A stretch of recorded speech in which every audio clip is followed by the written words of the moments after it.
Hello!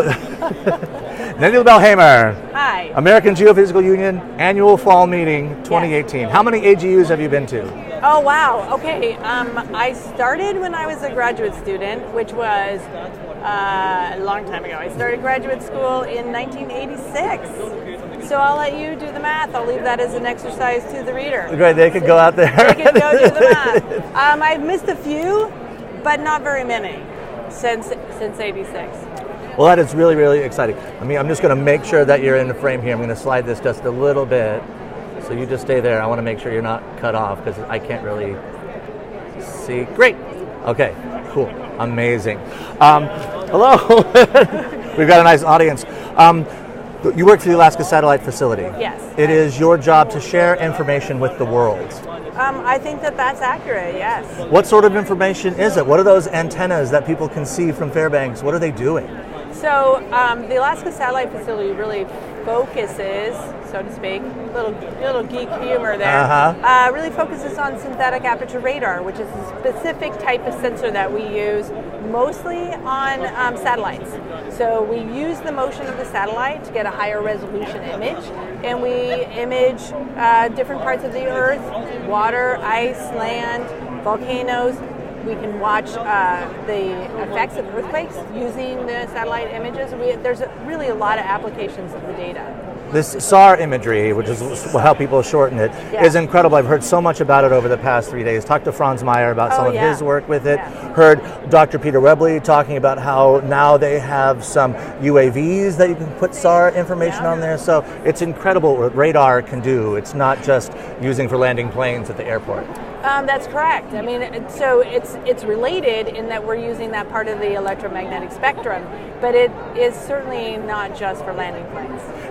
And just as we didn't, yesterday I was in the 100 Years of Cryosphere Research panel, and they talked about how after World War II, when radar wasn't really working for what they did, they found out that it could penetrate ice and could study the ice. Yeah, so you can see through clouds, which is its main attribute that we use, and you don't have to have sunlight, so you can do it in night or day.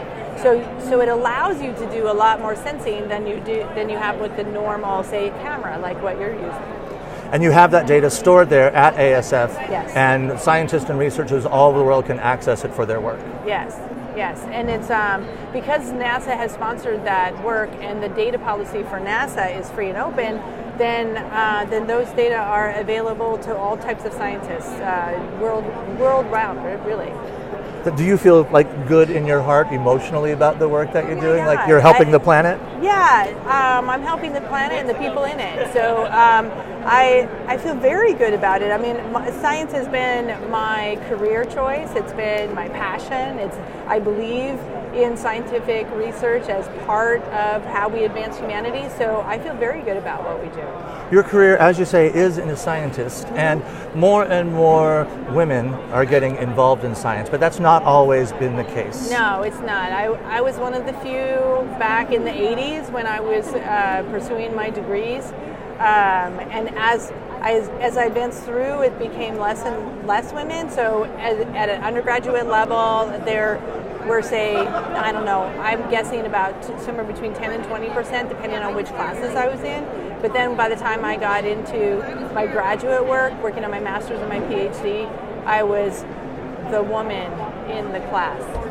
What was the pressure like for that? Did you feel like you had to represent women, or did you feel like you had to be just a person? So it depended on what was happening and what the situation was, because I've had both of those extremes.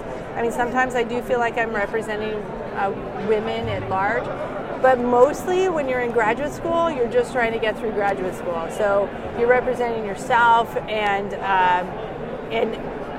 being the only woman in the room could feel like pressure. A lot of times I didn't even notice because, I had equations to solve and projects to complete and deadlines to meet. So, I'm just a scientist like any other scientist.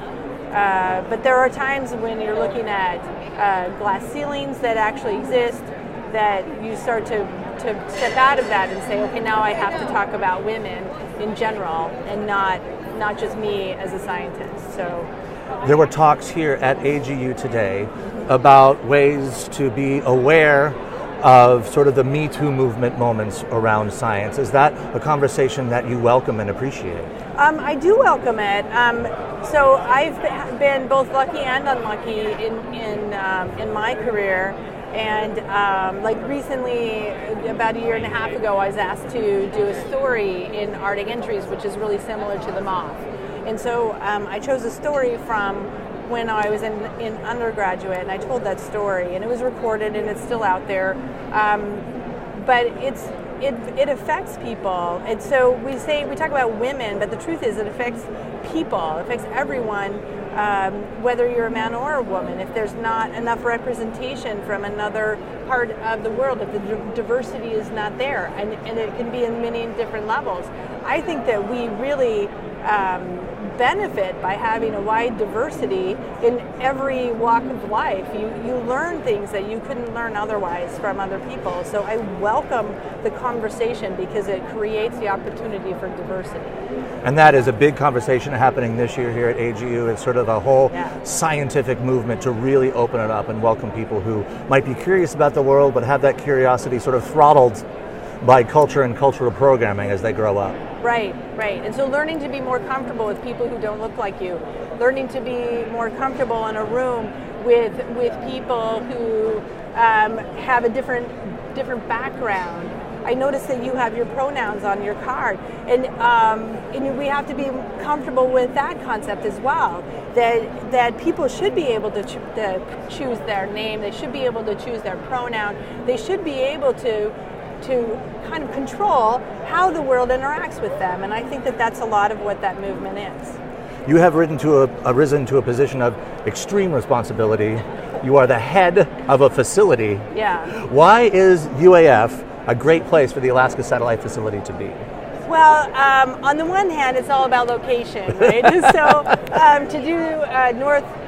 to do the polar orbiting satellite work that I do, having a high north latitude is great. You can have a high southern latitude, but then you start getting into the lack of places to go down there. There's like one big continent down there. There's one big continent, 7 countries share it, and that's coming up for rebid. But there's all that. But so it is important to have the high latitude. But the truth is, the University of Alaska Fairbanks is the perfect place for ASF because we are the flagship university for Alaska. We are the center of research. We do 90% of the research there in Fairbanks for the entire state of Alaska. And so that's really where we belong. We belong where the research is.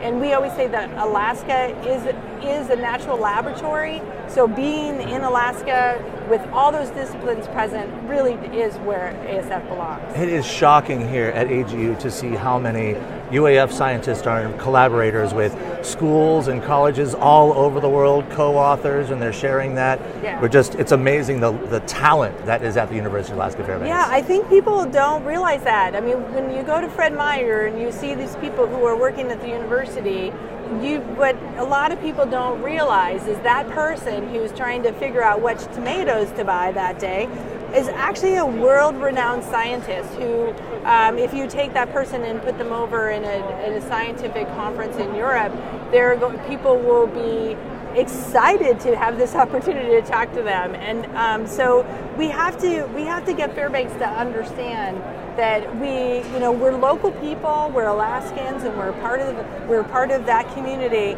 but we're also part of the global science community. A lot of the funding for what ASF does and a lot of the collaboration is with NASA itself. Yes. And I was in a communications workshop on Sunday. Said people love NASA. They know what NASA does. Yeah. What's it like working with NASA? Oh, it's they're right across the way too. Yeah, no, we did that on purpose. We love NASA. So I work directly with NASA with the Alaska Satellite Facility, but also other projects at the Geophysical Institute. They're people who are driven by the passion of science, just like us. And I tell you, if you're going to be a civil servant working in science, then you're not driven by money. I can tell you that. You're driven by the passion of science, and so they are like-minded people. And there is a bureaucracy, but the truth is that's everywhere, right? That's everywhere that there's more than 2 people involved, that there's going to be that, and you have to follow certain processes. It's okay. I love working with them. It's it's what makes me get up in the morning. I think I saw a tweet about NASA a couple of days ago say that you pay about $30 a month to fund NASA, and you pay, or $30 a year to fund NASA, and you pay $130 for your Netflix. Yeah. Every year, sort of to show, how. Yeah, it's like let's talk real. Let's just guys. think about that. Let's think about that. And then someone tweeted, "Yeah, thanks for giving me that for free, what I could look up and see for free." And then NASA tweeted back, "Yeah, trying to do that in the night, in the daytime." To really, because the NASA science is so important, and I hear all of the work that they do here. It's so great. It is very important, yeah. So ASF, all that stuff is, as you said, anybody can log in and they can see it. I do all the time. There's really cool imagery.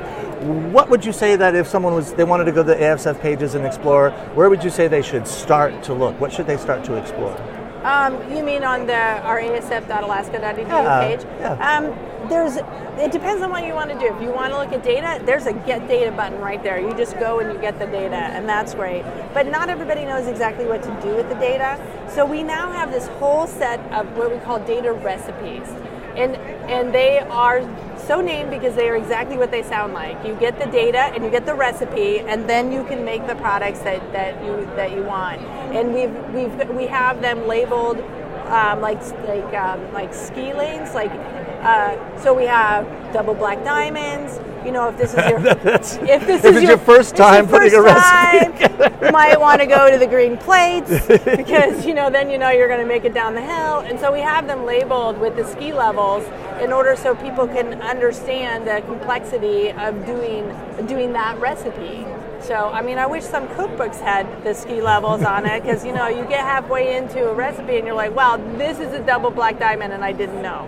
So I have all the ingredients. But these are kind of special things. Yeah, so we have the data recipes out there, and we're adding them all the time to help people get from just looking at data to getting an interesting product. Because data it's like how you apply that data. What can you do to make it into something useful? So much you can do with the data. With each data scene, you can do many different things with it. So it depends on what your desired outcome is.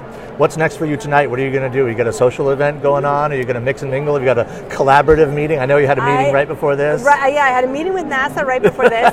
And right after this, I'm going to go meet with some colleagues at Sandia National Labs, and we're talking about some collaborations that we're doing.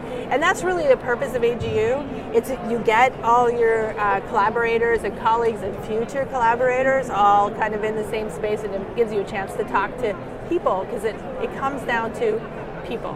It sparks ideas, inspirations, make friendships, and you see them when you come back each year. Exactly. Thank you so much for taking some time with us. I really, really appreciate it. No problem. See you next time. Okay.